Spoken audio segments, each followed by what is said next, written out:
Hey everyone, Editor Bombyer speaking here. We're happy to get this episode released after so long, but unfortunately there's audio playback throughout the episode that we tried fixing to the best of our ability. We appreciate the patience and support, we'll do our best not to have this issue again, and we hope you'll enjoy the episode along with the rest of the Outclaws. Hello, and welcome to episode 2 of Outclaws, a Wingsoffire podcast series where we come and talk about a book from the Wingsoffire series made by T. Sutherland. Big thanks to r/Wingsoffire Discord server for partnering with us, so be sure to check them out. The link is in the description.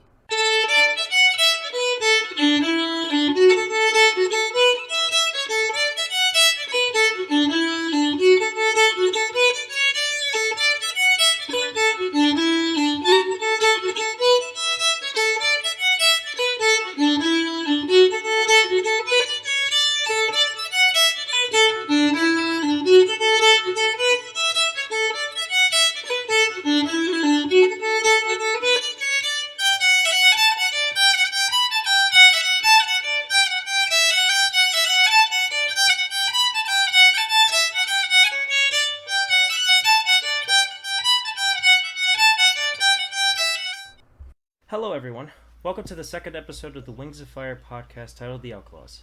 It's a series where we invite a couple of guests to appear on the show to talk about a different book of the Wingsoffire series created by T. Sutherland and published by Scholastic. I'm your show host, TheTopBug, and here are the guests appearing for today. Oh, hello, I am Lucy, and yeah, sup. Hi, I am Hyperion, and I'm happy to be here. Shapey. No, P comes before S. I'm sorry. No, We don't know the alphabet, though. Yeah, the alphabet's confusing. we're having so much fun already. Alright, I'll go then. Introduce yourself. My name is Dragonsheep Studios, or Sheepy, and I make Wingsoffire YouTube videos. Hi, I'm Provincial and I draw dragons. And dragonfruit. Sweet. Before we get started, I would like to begin a discussion about Wingsoffire as a whole and what it means to each of us. So, how did you guys get into the series, and what does it mean to you? I got into this series, I just found it at a nearby store, and I saw it, and I was like, oh, dragons, that sounds like a cool book, and as soon as I read it, I was just instantly hooked, and I read basically the entire series within, a couple months, and it's just been, really big, a really big, series, and just thing, and it's always been there, and it's just a really great series for me. So, the way I found out about the book series is in my middle school library. I was actually reading the Aragon books at the time, and then I remember finishing, I don't know which one I finished, but once I finished it, I was like, I need more. So, I actually found one of the books, don't remember which one it was, but it wasn't the first one, in the library, and that was the day I was hooked. And I can't get out of it now. It's too late for me now. Fell into the rabbit hole. Yeah. I have also been in this fandom since the dawn of time, and what actually got me into the series is this book that we're talking about right now. The cover of The Lost Heir was so intriguing to me that I wanted to see what the rest of the series was about and learn about the cool glowy dragon. This fandom has given me loads of material to just be inspired by and a lovely community of supporters for my channel. The way I found out the fandom and everything is from when it started some years ago when I was in elementary school. I found only a book that was I think it was called Moon Rising, and it was the only book I could find, and the only thing I got into is because of the book cover, the art. I was like, oh, a dragon. Then I took it, and I just bought it for looks, and I didn't really wanted to read it. But when I read it, it's actually pretty good, and I realized that I just got the 7th book, not the first one. So I bought the rest of them later on. And when I saw the references of the body, dragons and all that in the first pages, yeah, I started to get inspired from the style and wanted to try drawing the faces and all that, and after that, I checked out the internet and all that, and made me inspired more in drawing more dragons, sharing it to the internet, and yeah, that's it. Seems like a lot of history with it. I got a little bit tardy into the party. I think it was around, I want to say 2017 is when I volunteered at a local library, and I was basically put in charge of just like putting books back into their shelves, and I saw one of the covers, which was the Darkstalker book, which ended up being my favorite book in the series. And I remember when I was also working there that they also had this like giant promo for Darkness of Dragons. It was pretty cool. There was like a giant poster of like Ghibli, I think. And then I decided to pick it up, and the rest was history. But yeah, it's nice to see everyone's personal history with the series, and that's also part of the reason why I wanted to create the show, is to give other people a chance to talk about it and, you know, keep it alive and just see what other news we could bring up along it. Seems like the cover art is what hooked us all in the beginning. Hey, I can't deny it. The art is pretty good. Yeah, the first one I saw was Winter Turning. I mean, it's some good art. I mean, Joy does some good stuff. Yeah, I judge every book by its cover, and those covers are really good. Alright, judging a book by its cover always works. It works every 60% of the time. It works. Maybe a good 70% of it works. Yeah. Yes. The cover's good, the book's good. I just like the pictures. Yeah, that's the thing. I started with the graphic novel, I think, a little bit, and then I switched to the main book because I like pictures, you know? Yeah. All my favorite books were because the pictures were pretty. Yeah. Anyways, I'll say this right now. This series will contain spoilers for Wings of Fire, but for each episode we won't spoil any future work. And we're allowed to bring up the events of the Lost Heir as well as the Dragon of Prophecy, but not about any work that comes afterwards. Just for the quick heads up. Now let's take a look at The Lost Heir, which released on January 1st, 2013. It's pretty good stuff. I'll probably read the back cover just to give the audience a taste of what we're going for. The Lost Heir to the Sea Wing Throne is going home at last. She can't believe it's finally happening. Tsunami and her fellow Dragonets of Destiny are journeying to the under the water to the Great Sea Wing Kingdom. Stolen as an egg from the royal hatchery, Tsunami is eager to meet her future subjects and reunite with her mother, Queen Coral. But Tsunami's return to the throne, to the home she never knew, doesn't go quite as the way she had always imagined. Queen Coral welcomes her with open wings, but a mysterious assassin has been killing off the Queen's heirs for years, and Tsunami may be the next target. The Dragonets came to the Sea Wings for protection, but this ocean hides secrets, betrayal, and perhaps even death. Sounds like a fun time. What do you guys think? Yeah. I'm Sounds sure great. nothing weird and wacky will happen during this adventure. Yeah, totally. I'm sure it'll be a normal field trip. Please let it be a normal field trip. Yeah.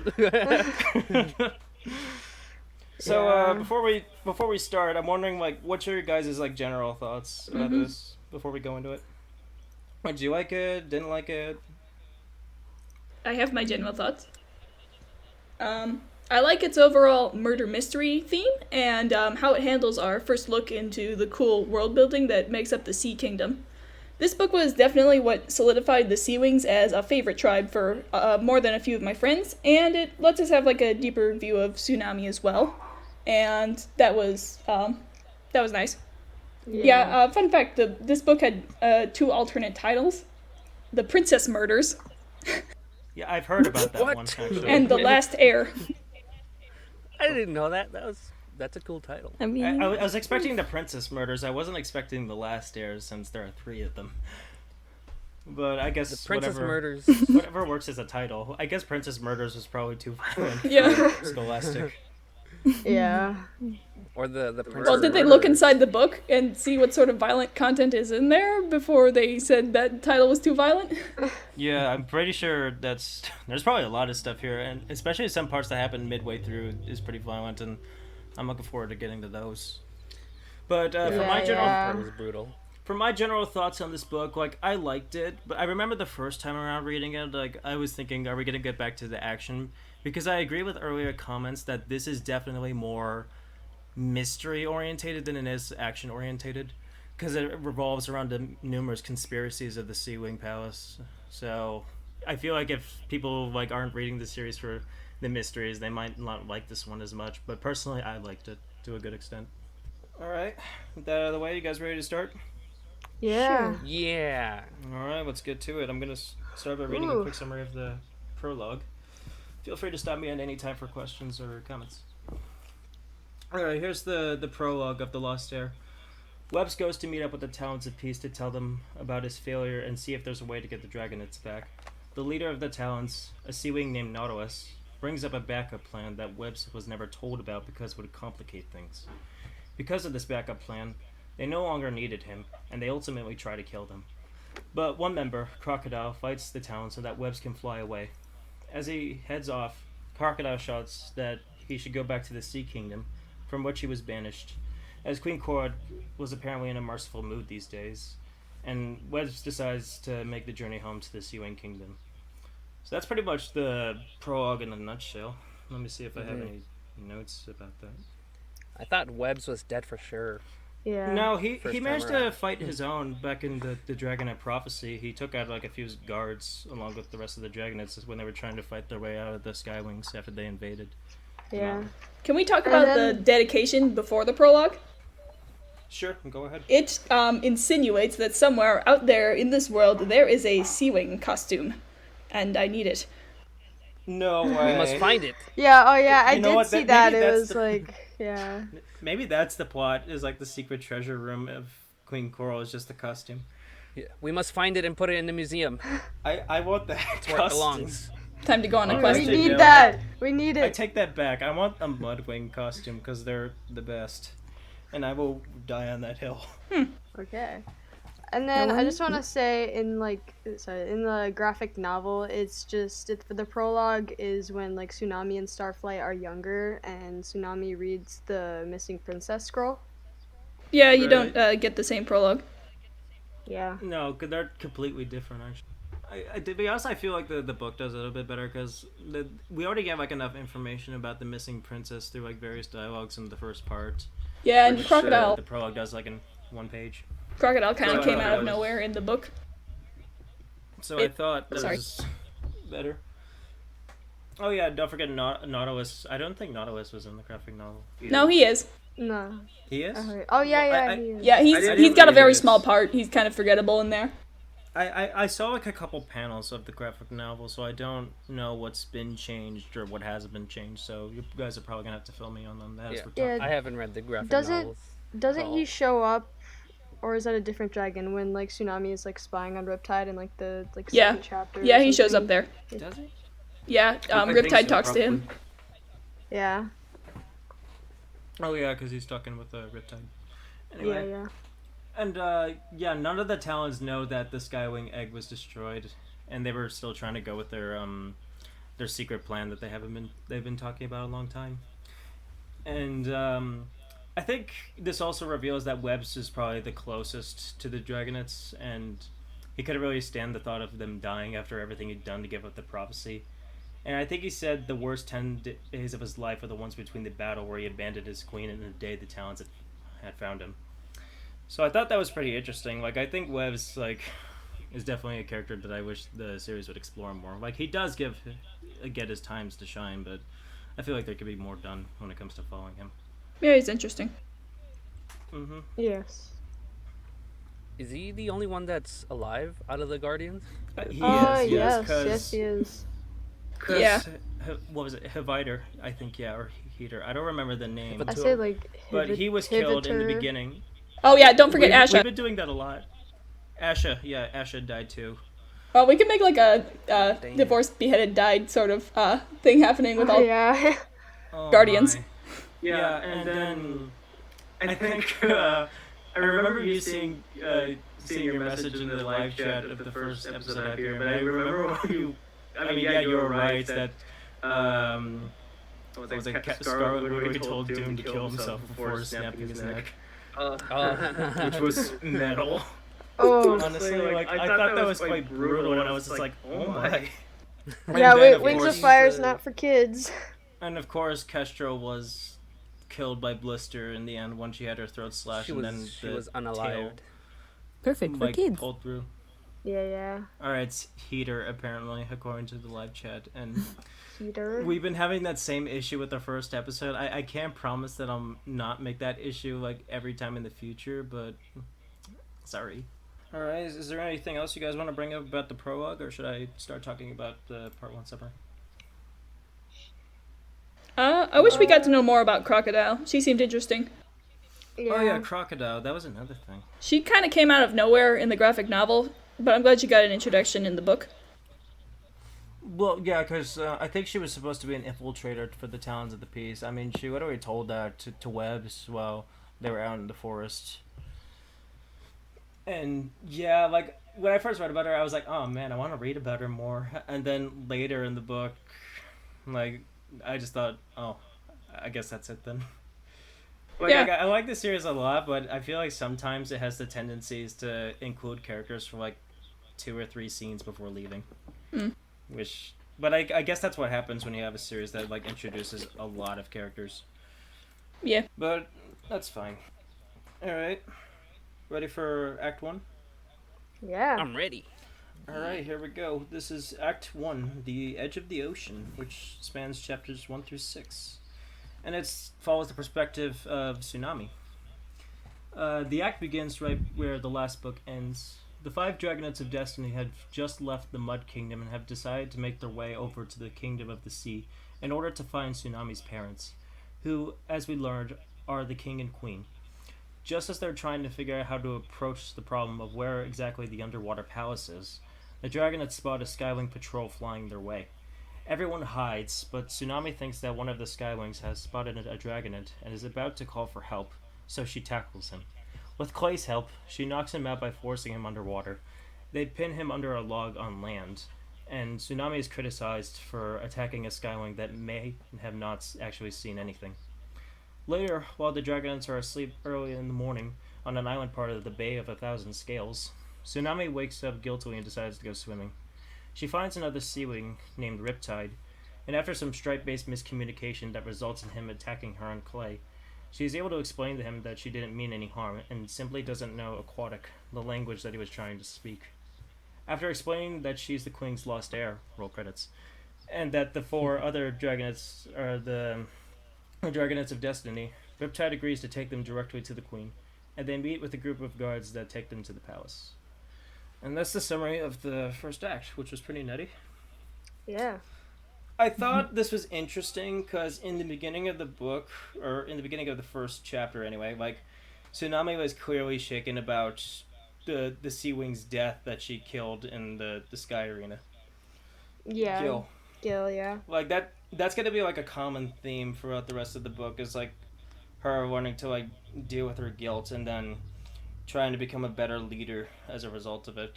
Because she's clearly distressed by it, and it's a result of, like, many of her actions of trying to become a better person. I mean, she also still felt pretty shaken when she was forced to drown that Skywing, and I don't think it was ever confirmed whether the Skywing did see anything or not. So I'm wondering what you guys think about that. Do you think the Skywing saw anything?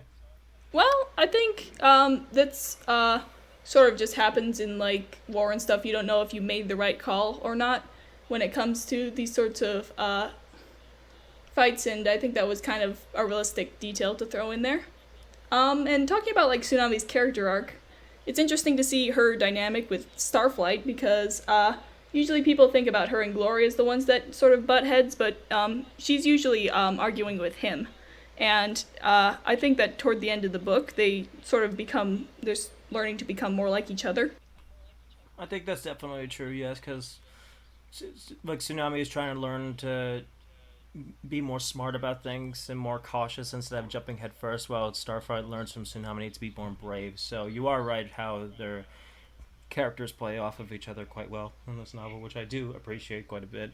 And because out of all the times that they butted head with each other, I found it interesting that neither of them were completely wrong, and I think that's the best part, honestly. Because you see like a bunch of other friends and like other media that will argue, and usually like one of them's right or one of them's wrong and both were wrong, but I like how both of them are neither right or wrong, so it leaves that bit of ambiguity and allows the viewer to decide for themselves. Yeah. And I like how I don't think it was ever confirmed whether this Skywing did see anything. Mm-mm.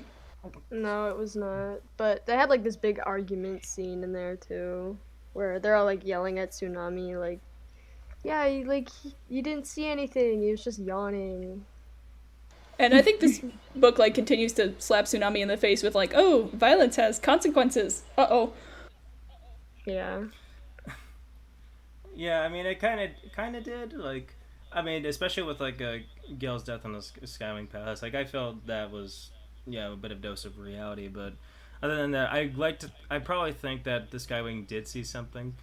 I mean, even if he did, like I feel like you couldn't really take that chance. So I thought she was right in that decision there. I mean, it's a life and death situation, so Yeah. I probably would have done the same thing. I probably would have drowned him. Also, we get to see. just okay. drown him. Yeah. He's never be come too back. Just drown a guy. No. I thought they no big deal. did. I thought they were gonna drown him at first. I was like, wow, that's kind of. I was surprised. Like she held up her own quite well against an adult Skywing in the air. Like, do you know how strong those guys are? I think they're like they're the most skilled in aerial combat because like their wings are incredibly strong. So I'm surprised she was able to. I'm also glad Clay was there because I mean he helped without a question. He's a ride or die kind of fellow, you know. Oh, yeah. That's right. Actually, like I think Clay actually took Kestrel's words to heart when she told him that he wouldn't be of any use to his friends if he can't fight and kill to defend them. So I think he took part of her words to heart and started, to be more active in terms of these situations. Yeah, I like to ride with Clay. I know he has my back. Yeah. I feel like we need to. Clay. He's just a homie. Yeah. I feel like we need also to get to see. So many people talking. Okay. What's up, Lucy? I feel like we need to mention the part where they're trying to like tie up the Skywing just to like leave him there, but he's still alive, and they decide to use a tree. And Starflight goes, "There's a tree in the forest," and Glory says, "No way, a tree in the forest? No way." I know, that's quite the mystery, right? That's news to me. In all of my years of living, I never expected a tree in the forest. That was pretty insane. I think that was. We also never saw it coming. Yeah, we also get to that see was probably the biggest plot twist of the book. Like I physically had to put it down for a few days and just reevaluate everything. I had an existential crisis for 3 days. No, that wasn't the surprising part. I think the surprising part is that they have their own dragon CPR, which is pretty fun. And we get to see some of morally gray Glory. Like, she wants to kill the Skywing at first. Yeah. But is she just all talk? I like it when things go... Sorry, go ahead. Sorry. No, go ahead. I insist. Oh. No, I was just talking about how we get to see more of a morally gray side of Glory during this book. She wanted to kill this guard so that there were no witnesses, but then when she was given the opportunity, she just sort of backed off. So she might be, but she might just be all talk, and doesn't actually want to hurt anyone. Yeah, like she just tries to act tough, like so, like nobody gets in her way. Like she's always had to try and prove herself to the Guardians because they always thought she was lazy. So she just has that kind of personality where she just needs to act better, but she doesn't really want to kill anybody because, she's actually good like that. It's not like Glory takes any pleasure from using her venom or killing others. Like, she does it because she has to, not because, like, she wants to see them suffer. Did anyone... Same with Tsunami, too. Like, most of the time, she hurts or kills out of necessity rather than for enjoyment. Except for the part in the Sky Arena where she killed Gil to prove a point, but that's the only point where she did kill for enjoyment, and that's like part of a lot of her development goes towards and like overcoming that guilt like after the fact, which I do appreciate. I have an off-topic thing, but whenever one was first reading this book, did they find the Summer Palace a bit hard to visualize, like the way they described it? Honestly, yeah, I imagine it completely wrong, and I will get into that once we go through part 2. Oh, we're not. Yeah, I thought it was like in a rock for some reason. I thought it was like in a giant rock, not an island sort of thing. I thought it was just in the middle of the ocean. Just like a giant kingdom just in the middle of the ocean just sitting there. That's how I imagined it. I did it completely wrong. And I didn't realize it was like a kingdom like underneath like a giant island. It wasn't until like the graphic novel came out where I was able to actually visualize what it looked like. Yeah. So I was having a hard time doing that because I was not a reader at all. Yeah, I'm illiterate.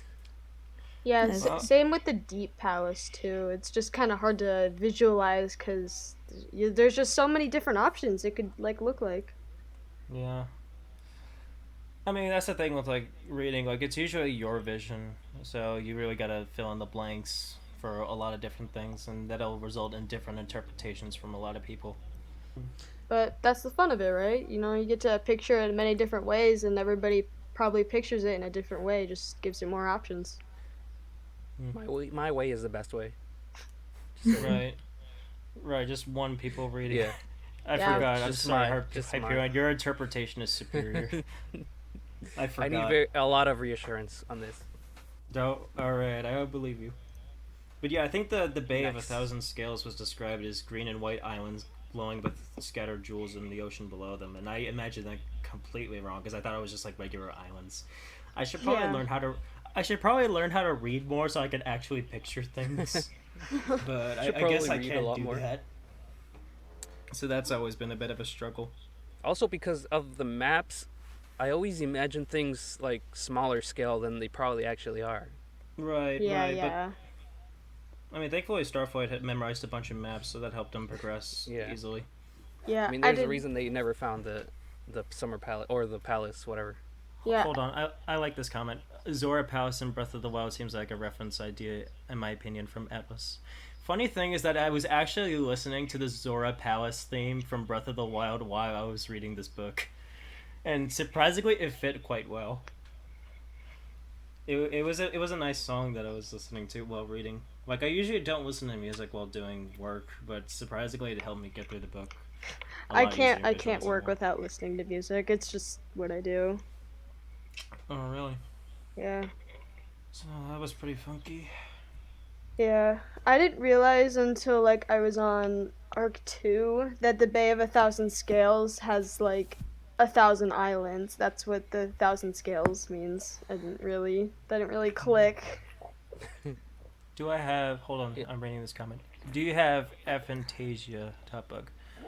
I don't really know what that is, and apparently, according to you, where I can't visualize in your mind. No, I'm not saying I can't visualize things in my mind. It's just that when I'm reading, like, regular books, like, sometimes I might have to, like, read a sentence or two to give, like, a proper picture. So I'm not saying I can't visualize things. It's just that sometimes, like, I can't get it the first time around. That's like an advanced word right there. I know, I'm getting smarter just by Yeah. reading that. I don't even know what that means. I know, like, it's pretty wild. Wait, I'm a Google it. No, alright. Ready to go through Act 2? Yeah, let's go. Alright. Like, we're getting by a lot faster than the first episode because it Yeah. took 45 minutes to get past Act 1. Yeah, That's the 'cause we're real. podcast was so long. I was expecting it to be like an hour. It was 2.5 hours. Yeah, hopefully we'll get through it faster this time now that we have a summary and have a decent idea of what we're talking about. Yeah. It's because we're that good. What can you say? When you're good, you're good. I mean, Anyways, Part 2, Into the Deep, which spans chapters 7 through 22. This is the second act in the book, and it follows Tsunami's realization of trouble in the Kingdom of the Sea.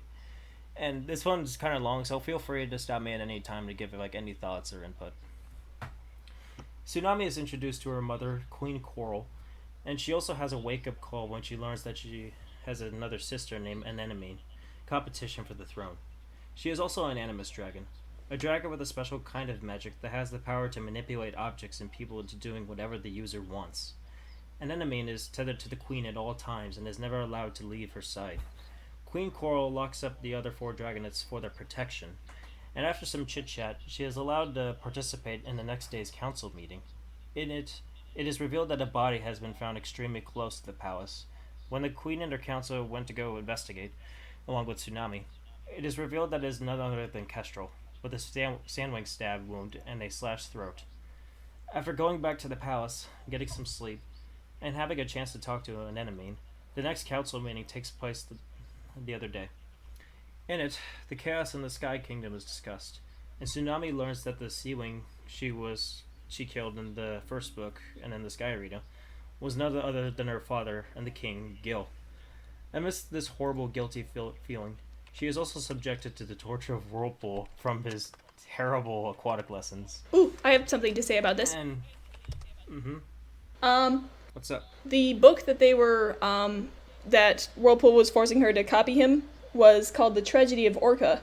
And I think it's interesting that it was Coral's first work. And I was thinking, did Coral turn to writing as a way to process her grief? Like, most of her stories have to do with her loved ones that are missing, like the missing princess. That's right. You know what? I actually didn't think about that. That's actually Yeah, really me neither. insightful. Yeah, You're a really lot of smart. her scrolls. I'm sorry. Go ahead, Hyperion. Oh, no, I'm saying I was just agreeing. I had never thought of that before. Yeah, like neither. I didn't realize that. Like, I'm glad of having multiple people just like sharing ideas like this. But no, when you point that out, you're right. It's like the missing princess was about losing Tsunami. The tragedy of Orca was about the killing Orca, and there's like a bunch of other things about how she married. I think one of the scrolls was how she married Gil. So yeah, you're right. Yeah. Like writing does seem like a passion just to like let her thoughts out into. Yeah, because she's lost like so many so many daughters, and then she lost her husband, and she's just probably trying to process it all. I agree. I think Yeah, I don't she know also. why I never connected that, because I just thought she was a creative type, you know? I didn't, Yeah. So did I. I thought she just liked writing. So Yeah, I had a she's, weird theory She's into that- writing, so it's fine. Coral might be a semi-self-insert for Tui because Pearl. the author of the Wings of Fire series is also, a writer and a mother, and she might have taken qualities of herself and put them into Coral. But I have nothing to support that. If that's the case, then that would be she would have to tie her child with her at all times. I don't like that image in my mind. Yeah. Maybe it's because Some people do that, you know? She doesn't. What?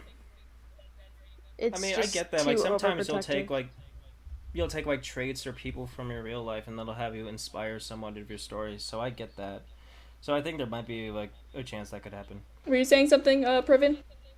Yeah, it's said that Anemone, I don't know how to pronounce her name. It's said that like she can't go anywhere because Queen Coral like she's like afraid something's bad's gonna happen to her if she like lets her out like far away, distant. Because like how many lives she lost, it's pretty sad. But I mean that's a reasonable reason to like not let go of someone, but it's still pretty messed up. Yeah. Just getting stuck. I mean, it is 20%. explained like not too long from now why Coral is the way she is, but I find it surprising like there's a lot of like other negative traits that people tend to gloss over, which I'll probably mention later.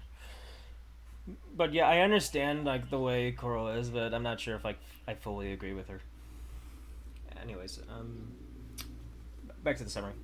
Anyway, so after the bad aquatic lesson, she finds Riptide on a nearby island, and he tells her a little about himself and they were talking about webs for like a little bit because he had to leave a battle, and I think he took Tsunami's egg to the Talons of Peace, to which like Coral still doesn't forgive him for. Like she's pretty angry about that. I have something to say about this, too. I will shut up after this. Since Webs was... No, it's okay. It's okay. I encourage discussion. Alrighty. Just keep going. Well, I was thinking since Webs is an adoptive guardian to Tsunami, and since he's a father to Riptide, it would be interesting if if their dynamic was more sibling-like, because that was a possibility for this to go since Webs was a father figure to them both. What do you guys think of Rip Nami? I thought Rip Nami. I think I was alright. Like I don't have like any major complaints about Riptide X Tsunami. Like I wasn't Not bad. like I thought it Yeah. was a decent ship. Like I had like your moments of like comfort and all that. Like I'm not gonna go around saying it was the greatest ship in all the series, but I thought it was decent for what it was building up. Yeah, to be honest, I mean, like, I like the ship, but it just doesn't have some great qualities. Like, it's just a little toxic, like Tsunami just getting all mad at him for Riptide not telling her that he was a part of the Talons of Peace. Like, was he really required to tell her that? Like, I don't know. I mean, It's just, yeah. Tsunami just seems a little controlling over Riptide. That was a thing I didn't understand. Like I figured like, okay, yeah, he has secrets, and I'm not sure like working with the Talons of Peace like does make him believe in everything that they do. I mean, doesn't he explain later that he joined specifically to learn more about webs? Yeah. Because he had to go away for a couple of years just to raise the Dragonets, and I think Webb still feels a great guilt about that. And which is another thing I would like to point out is that along with the themes of like being a leader, I also noticed a theme of atonement running out throughout the book. Because throughout the entire book, like Tsunami was, even before she figured out Gil was her father, like she still felt terrible about it and tried doing ways to improve herself, even after like drowning the Skywing too. After learning about killing Gil in the Skywing arena, she tries to atone for herself in the way just by having her attack less people and look after the Coral's egg, which I thought was interesting. Yeah. So yeah, I would definitely consider like atonement to be another theme of this book that I don't think a lot of people talk about as much. I think it's more about Tsunami wanting to be a protector, but just not knowing how and learning to do it better. Yeah. Right. I think. Go ahead. Well, I noticed in like towards the beginning area of the book, Tsunami was just she was like jealous of Starflight because she thought that Starflight was like taking her place as kind of like the leader of the Dragonets of Destiny. Of course. I noticed that. Oh yeah, like it's because he's smart. Yeah. Yeah, I think she was jealous on him for quite some time. I think Starflight was pushed into it a little because he got a talking to by Marasier that he needs to direct everyone to vote for Blister. Blister, yeah. Yeah, that's true too. Also find it funny how they feel like there has to be a leader in that group. No, I think they say later, like during the dining scene with Blister, that they all speak for themselves, and I think that's true to an extent. Like, sure, they'll have never like similar themes and ideas, and Tsunami may like make a lot of decisions for the group, but I feel like they're more independent than group orientated for a good portion of the time. That's realistic sibling dynamic. Yeah, which I just like. Yeah. Mm-hmm. Alright, back to summary time. I forgot where I left off. Okay, here we go. Is that one of the phrases that, as if like Tsunami was learning some more aquatic with Riptide, she noticed like one of the commanders that stopped her earlier from entering the Sea Wing Palace, Shark, did a signal, and Riptide translated that signal to be, "Not now, we'll finish this later." So she gets scared about that and decides to go back into the palace just to see if her friends are right, and then she gets attacked by an unknown assailant wearing armor. And she fights him off, but wasn't able to get a proper look in time. And after telling her mother Coral, she insists on defending her eggs, and Tsunami learns that none of her mother's female dragonets, except for 2, have survived the hatchery, and nobody knows why. Her attacker will apparently try to attack the eggs. So they go to the deep palace of the 2 eggs. One has been crushed. And this is another thing when I read it, is that they vividly describe how it was done, and I was Wingsoffires for kids. Was there like children? Yep, got to do the 4 children counter. Yep. Yep, there is a dead child in this book. 4 children I'm about pulling murdered the children. page up right now. Yeah, here we go. Here's the quote in 146. One of the eggs was still intact, but the other was smashed. The little blue dragon inside had been strangled to death, and her neck was twisted in a horrible way, and her head flopped sadly as Queen Coral gently picked her up. Yeesh. I read that. I was reading that part like a couple days ago, and I was thinking, "Oh my!" Like I forgot how brutal that this series could get. In its earlier I don't actually remember that part, but the part that really stuck with me was what happened next. Oh, that like 12-year-old me reading this book was like, "Oh, geez." Times. Can you tell what happened? I kind of forgot that other part. Oh, the other part. I'm getting to the fun part right now.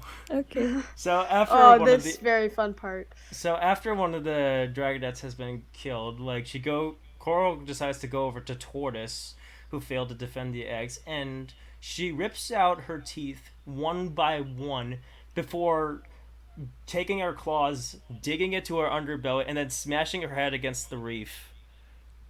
So, 4 children, everybody. It's for kids, guys. For kids. Buy your kids Don't these you books. love it? They'll be so terrified. Child death, strangulation, dismemberment. Honestly, my favorite part of the book. Oh, it's my favorite. Just dragons dying all over. You know what? Yeah, that's exactly like Queen Coral. I'd love to see her in the next Mortal Kombat game. Oh, You know what? I'm a draw that scene very graphically, Oh, and then would- they'll be I like, would "What? love It's to in see the that. book. What?" I can do would that. I can. love to see that. What can be more graphic than the graphic novel? Yeah, that's my fear is that like some of the other books, like I know they're gonna get adapted to graphic novels eventually, but I feel like they'll probably censor out a few things. You know what? Same I'm with starting the the- series. I'm just gonna draw all the graphic parts of the book series. One by one, that sounds pretty Yeah. wild. I don't know. Sorry, They one didn't moment. censor I Fjord at all during. I just spilled like tea all over my floor. So. Oh no, I'm not the gonna- tea on the floor. You spilled the I'm tea. sorry. I spilled the tea. You really did spill the tea. Not the tea. But yeah, I mean, if the TV show ever does get picked back up, which we don't know at the time of this recording, then I wonder like whether or not it will censor some of these parts. Let's get it I picked mean, up by probably HBO. will. Or We're they'll not- just we're go not full even Game of sure, Thrones like- and we'll see everything. Maybe Yeah. not, since most of us already grown from the fandom. Maybe they're gonna make some graphic, at least. Probably, but they still have to acknowledge that also children read this series, Yeah. despite everything that I just talked about in the last 5 minutes. Yeah, I think if Warriors they're couldn't probably- get a show, I don't think this could either. Probably. I wonder how much like gore it will have like on this book, like, cause like when Queen Coral like ripped out every teeth, like I wonder how much if the TV show like was aired. I wonder how graphic it would be, like even if it wasn't censored, or even if it was censored, like I wonder how graphic it could be.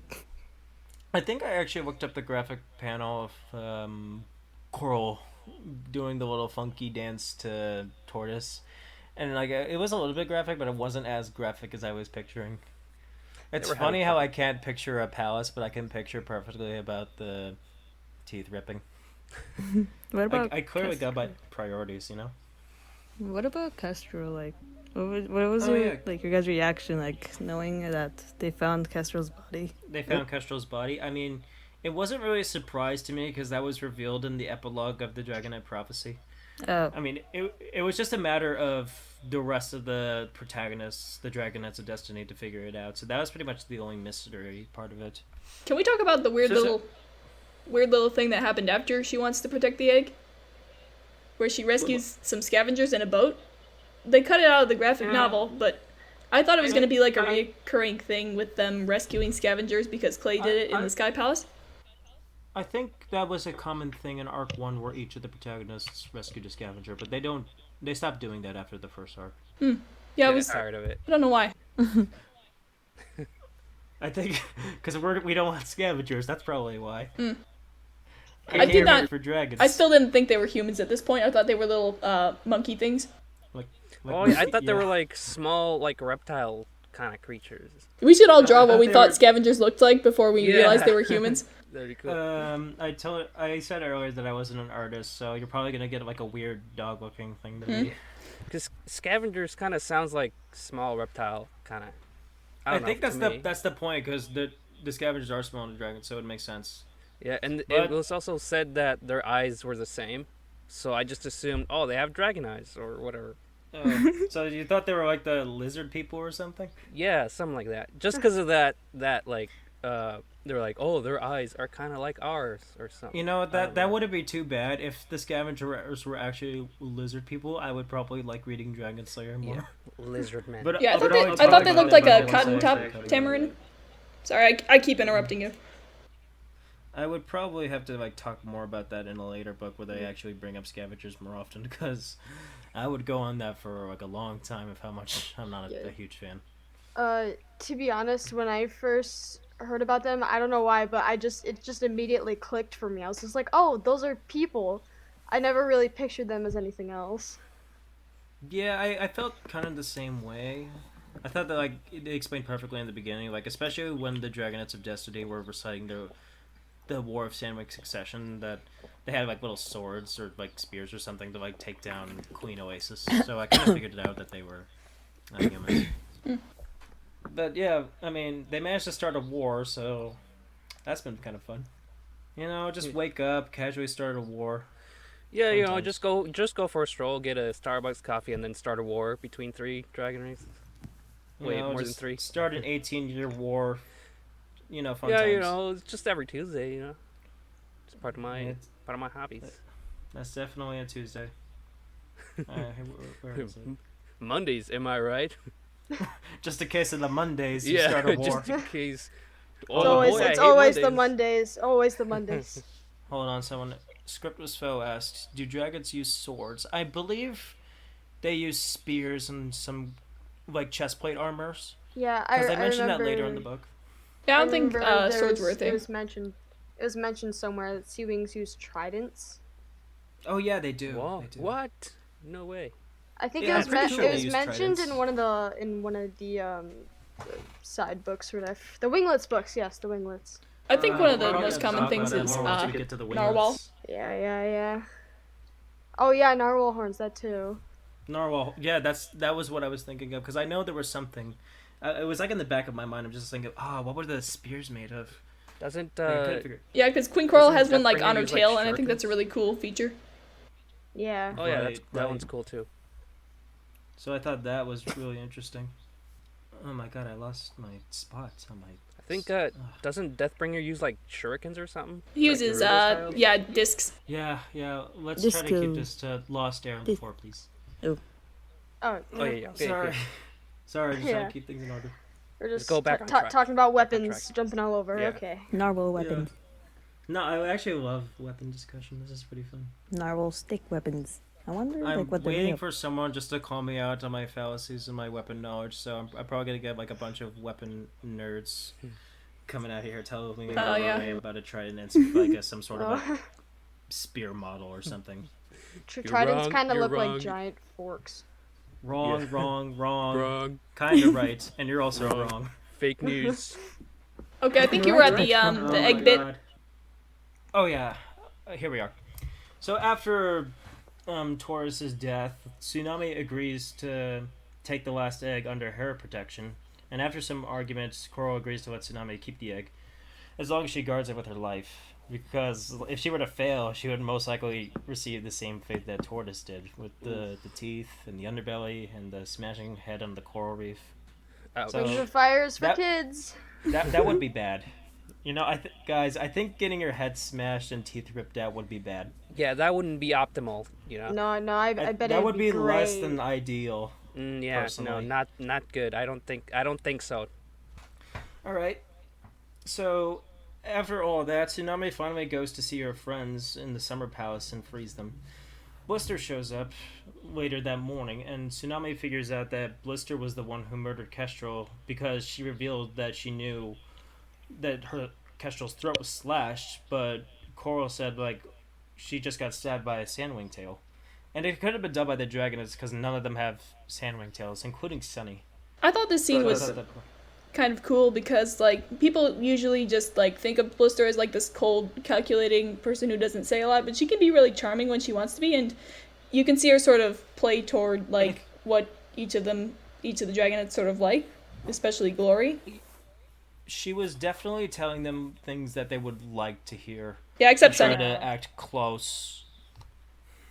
So that was like her manipulation, because like she wanted to present others as likable, while really she's cunning and probably planning different ways to slit your throat at night. True. Yeah. I think Blister would definitely charm me. I would probably be charmed by her. I'd definitely be on her man. side Okay. if she had a chance to talk to me.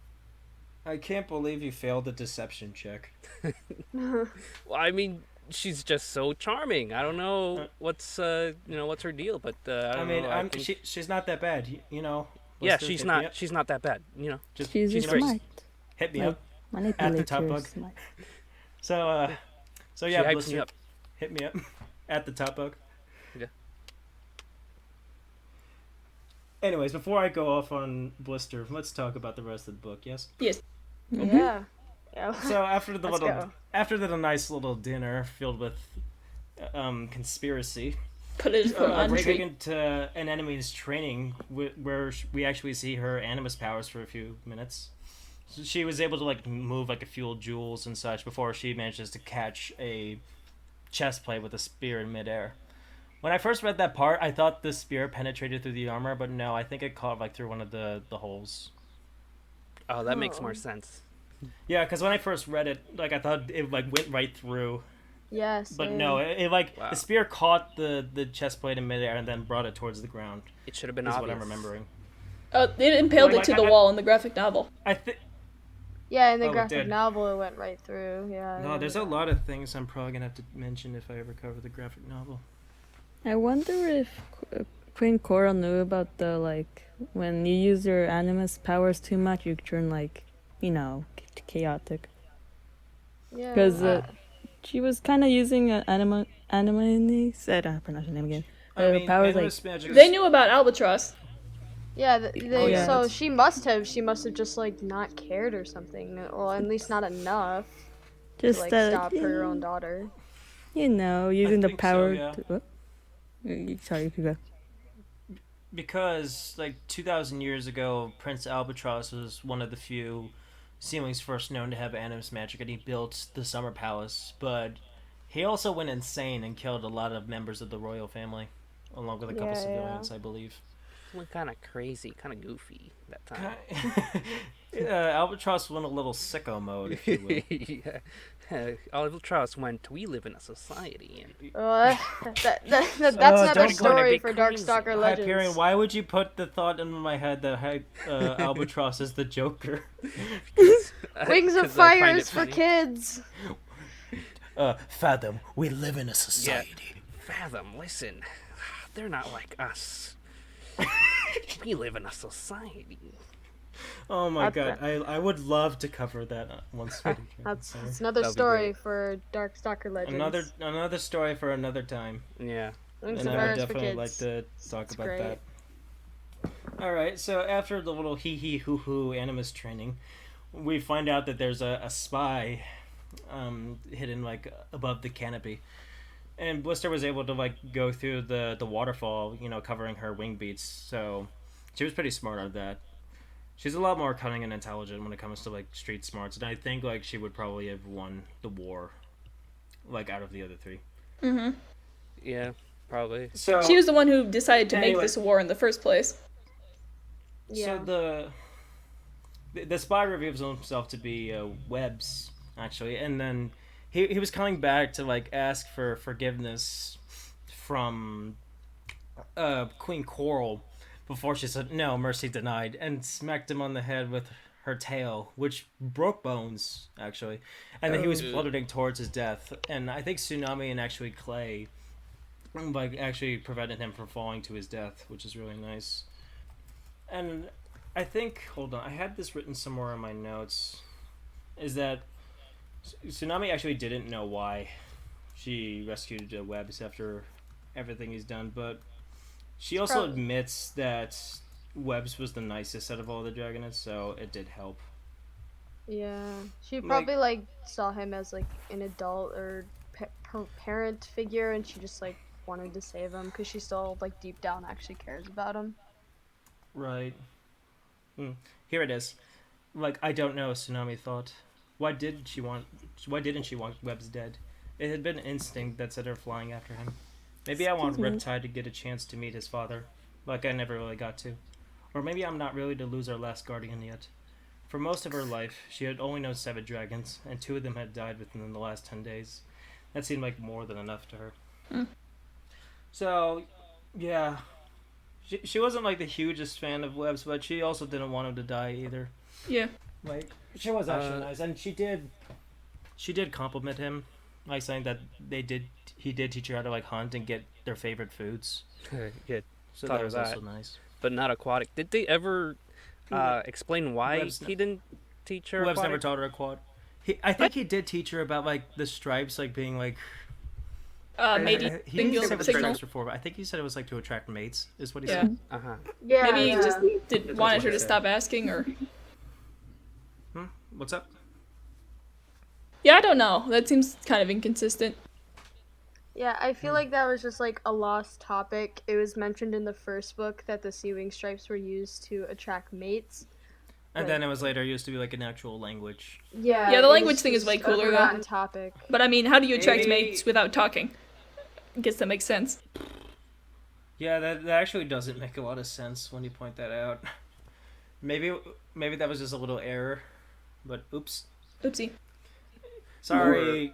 Or Well, Sorry, Oops, on the Tsunami. writers I never taught you our language for 6 years. or Yeah, maybe he was sorry. about to teach her, but then, they got discovered. They got found out. I don't know. Maybe, but Maybe. I think a lot of seaweeds, even Anemone learned aquatic. Oh, yeah, and that's she's true. like a year old. She's a. So maybe I want to say maybe that Tui Sutherland didn't think of aquatic at the time, but I can't confirm nor deny that. Maybe she just didn't think of it until she was writing book 2, and then Maybe, yeah. maybe not, because back then the only like pile of water they had, or at least they discovered, was underneath the cave that they lived all their lives, and they Yeah. went through that river to go through the Mud Kingdom, and those were the only times. And I don't think we saw any other than Tsunami and Webs. I don't think there was any other sealings that were particularly important in the first book. I don't know. Someone can correct me on that if I'm wrong. I don't But know. it's just like a little thing I've been trying to think of. Anyway. So after that, Webbs goes to Coral just trying to ask for forgiveness. And like Coral was talking about how he infiltrated the royal hatchery like during the brightest night and took Tsunami's egg by drugging the guards like with sleeping potions in their evening meals.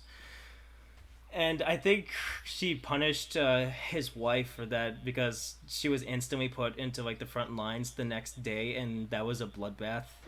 Yeah. So Webbs has had it hard, honestly. Ooh. Yeah, he's gonna get it He had to- even worse later. Yeah, he had to give up a lot of things. His wife died. He left Riptide. Webbs just has been taking L after L. Yeah, he's Yeah, not got having a- a good time. got a I big- tell you that. Honk on No. the cabeza.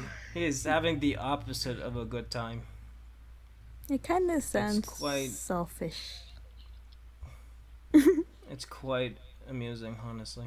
Poor Anyways, guy, though. Wings of Fires for Kit. and I think Riptide actually is caught like similarly after Webbs.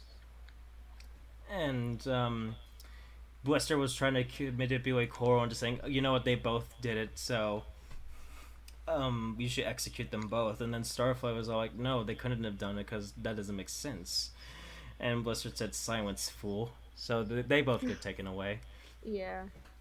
And Tsunami is determined to find the real killer, so she plans to stay in the royal hatchery just to see like if the killer will show up. And I think that's where Act 2 ends. Nice. So that was quite a lot. Must protect. Yeah. That was eventful. It was a whole lot, but to be honest, we got it a lot faster through this one than we did Yeah, the first we're- episode. We're coming The up first on like an episode- hour, right? Yeah, the first episode was 2 hours. And Ew. in the last episode, we would have been like an hour 50 into this, but I'm glad this is probably going faster. Yeah, Maybe yeah. The plot's just fast. Just Yeah. We get to give the gotta go editors a fast. break this time. Yeah, I'm sorry, poor editors. They don't have to edit 2.5 hours of just talking and Actually, nonsense. I'm gonna make it harder for the editors. Editors, put some special effects in this area here. Just put some explosions. Put some Yeah, don't know, just some make it CGI? go boom. yes. Put I'm some not sure, 3D, like, that would 3D probably be CGI. bad for, like, the people listening audio only. Just the random explosions. maybe like. Oh, yeah, I think we sound? talked about this earlier, about how we imagined the Summer Palace. Oh And yeah. I mentioned it completely wrong.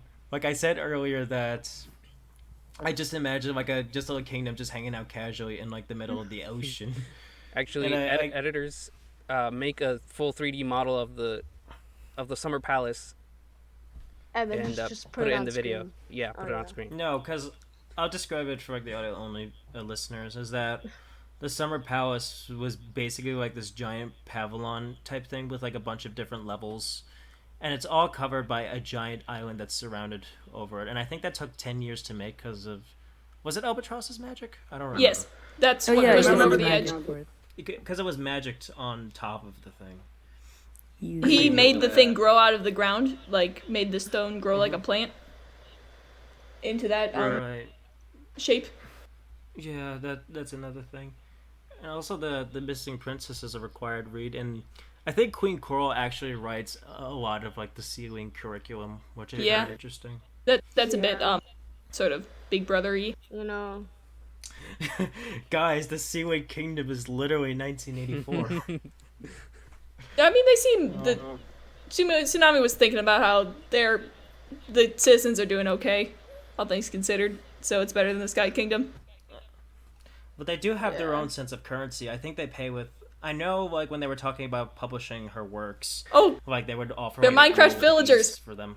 Yeah, they're Minecraft villagers. Aw. They do offer emeralds as form of currencies, and I think like eel eaters are how you refer to the lower class of sea wings, which I found interesting. Just as long as their prices aren't just overrated, like the Yeah, villagers. as long as the inflation. They also isn't have a their thing. own council, which I forgot to mention earlier. They have like Yes. stuff like treasury, defense, secrets and spies, magic. I think it was Dragonsheep, and then yeah, those are like the main ones I remember. Oh, war was another one. yeah. Yeah, But I don't think there's any other councils in any other tribes that I can remember. Like No. I think it's only mentioned in the Sea Wings. I think if I remember correctly. Actually, no. I think the Rainwing Kingdom kinda. I mean, they have like. I think I'll probably explain that more in like the third episode, but I'm pretty sure the Rainwing Kingdom has a different way from all the other tribes. Because Yeah. most of the other tribes, the queen decides everything, but I think this is one of the few ones where they have an actual like board deciding things. Yeah, which is probably a smarter way to do it. Maybe, but Tsunami was not a fan of it at all. She was just like, "Oh, why can't I just decide everything?" Yeah. You know? I kind of felt that for a time because I thought, I could do everything myself, and I quickly figured out how wrong I was, and I guess it's just a quick little compliment, but I am thankful for the staff team helping making this possible, so yeah, they're cool. Shout out to them. They're absolutely epic. Teamwork makes the dream work. Oh It yeah. really does. It really does. Oh, and I thought this was a fun little fact, but I read somewhere that Tui said like the ceilings are most likely to like sushi. I thought that was just like a nice little fun fact, and I could definitely see it I'm a because they have different types of like crab and other fish that they serve for their meals, and I think they Yeah. serve like a mushroom-based salad, if I'm correct. Yeah. So I thought that was pretty cool. I need to leave for a few seconds. I will be back. All right. I remember seeing this in one book. I don't remember if it was book 2 or like the Legends book, but I don't know. I just thought of this that they have sea wings that go hunting for pearls. I don't know. I just remember they do. that. Well, Like pearl hunters or something. I don't know. I just thought of that. that was another cool. I think. Oh yeah, I forgot to mention Fun is that it fact was of the Webbs day. that named Tsunami. Yeah. Like he picked a good name, Tsunami. Yeah. It's I pretty think cool. like Tsunami also likes her name because it's like fierce, just like hers. Yeah, Tsunami's a strong Yeah. name. Tsunami's pretty cool. It's cool. She's pretty epic, you know? Tsunami Yeah. is, like, In the beginning of the book, when Tsunami met Riptide, and then Riptide told them his name, he was Tsunami said, "Oh, a fierce name like mine," or it was like a scary name like mine. I forgot what she said. That was pretty interesting. I imagine Riptide to be like a surfer dude. I thought the exact same Yeah. thing. I thought I was the only one about that. I don't know. I just had that surfer dude. Hey, Tsunami, Name. what's going on, man? Something like that. Surf's up, bro. Yeah, surf's up, Tsunami. Yo, why Totally are you righteous. talking about the caves? Let's talk about something not depressing, dude. like the ocean waves under my surfboard. Yeah. Yeah, let's It's go gonna be race so the cool. waves, can I Tsunami. surf on you? Off topic. Does anyone remember the movie Surf's Up that came out in 2007? Oh, yeah. Yes. Oh Penguins? yeah, I watched I- that. I need to watch that again now that we're talking about that. Yeah, that movie. Yeah, there were a bunch It of- brings back the memories. There were so many jokes that went way over my head as a kid that I need to see again. I remember I think it was I remember the McDonald's toys that they Oh. served. And this Every is a time slight- a new movie. And this is a slightly embarrassing story for me, but I remember clogging the toilet one time with one of those. Oh, and my wow. dad had to completely tear it apart just to get it out from clogging Oh, the rest no. of it. Wait. May I ask, why did you flush it? I don't remember. Wanted to this right That's away. where why. all the waves are.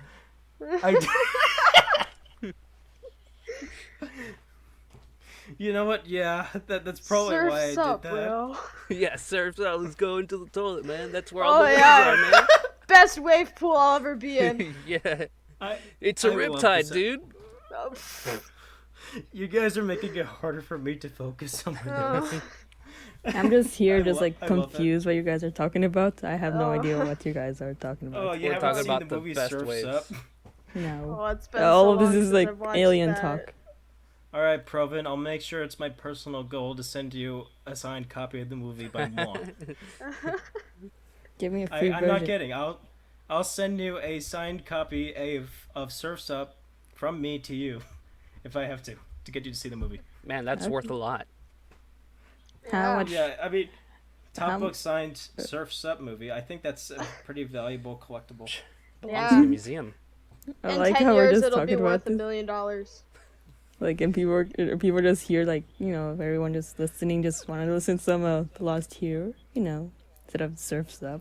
Oh, that's right. We were talking about that dragon book. Yeah, Oh, yeah, I that forgot- one I dragon forgot we were- book. I You forgot wanna finish up? Yeah, I've got yeah. some thoughts about it. Well, what's that one Okay. dragon book called again? Yeah. I think it was called something of fire. I don't remember. It's called Surf's Up. That's what Oh, it's called. yeah, It's yeah, the Surf's yeah, Up yeah, podcast. that's right. You got it right on point. It really Surf's is. Up. Everybody, welcome Uh, to the Surf's Up podcast, where we talk about Surf's Up every day, all Oh, day. Yeah. Yeah. It really is. Oh my god. No, I'm just looking for. Oh yeah, I forgot to mention. Like, technically, Webbs did indirectly save Tsunami's life by taking Yeah. her egg Mm-hmm. all that time Oh, ago. Yeah. Because Yeah, point. if he didn't, then her killer, the egg smasher, would probably have gotten in and killed her within the first week. So, both Webbs and the Talons of Peace indirectly saved her life from that, and that was pretty hard for her to accept. But it is true, which I found interesting. And I completely forgot glossed over this scene, but they were able to Tsunami, like, one of the main factors or the main pushes towards becoming a better person is like when she convinced the Sea Wing guards to give her the key instead of just threatening them for it, Yeah, which I that found was pretty a- interesting. that was a Snail, big flounder, moment. herring, and kelp. Those were the guards' names. How Yeah, can you you gotta be specific. Those were the ones with the guards that she convinced to give the key. And I'm surprised we completely glossed over that, because I believe it was Herring. Yeah, Tsunami saved Herring's brother from bleeding out from his wounds because earlier in the book they were In that delivering a council message how scene. they were attacked by Skywing and Sandwing forces, and Queen Cora probably just would have let them sit there and just, I don't know, bleed out if it wasn't Yeah. for them getting medical attention, which I really liked. Yeah. Tsunami had good character development from It going really from was. the. Like I said before, I like the sense of atonement that is present throughout the novel, Yeah. and I would argue that's one of my more favorite character developments from the series. It's because I like that. Just gonna go a little off topic, but I think Winter had the best character development in the series. He just- I would have to just read an book opinion. 7 again, but I did not like that the first time I read it. But I'll probably cover. I'll I cover like that more Winter. once I actually get Yes, to Winter in, turning on the show. I'll like- cover it. 5 months. More like a year, I- probably. It's gonna take a lot. Actually, yeah, probably. months. Five, It really 5 months, depends. yeah. I'll probably discuss more after show. Yeah. The schedule. All right, I think we're ready to move on. Ready? Oh yeah. Yeah, let's go. We got All this, right. guys. We got Yeah, it. Surf's Up We're nearly podcast. Let's there. go. All right, Act An 3. hour and Out of 8 the minutes Egg, in. which, yep, Act 3, Out of the Egg, which spans chapters 23 through 28. This is the shortest act of the book and also the closing act. And Tsunami is down in the royal hatchery with guards placed outside, supposedly. They don't really do anything. They kind of just left them. Suddenly, the statue of Orca that is placed in the center of the room comes to life and attacks her. The egg hatches mid-battle, actually, and Tsunami is able to pin the statue down and escape. The reason that none of the other guards or anyone else can fight the statue is because the statue only targets female eggs and heirs When there's no it's witness. looking, and is programmed in a way to go back into its original position if anyone else comes nearby. And because Tsunami is an heir, which means she's also a target, she's able to fight the thing, which I found interesting. I have lots of thoughts about Orca.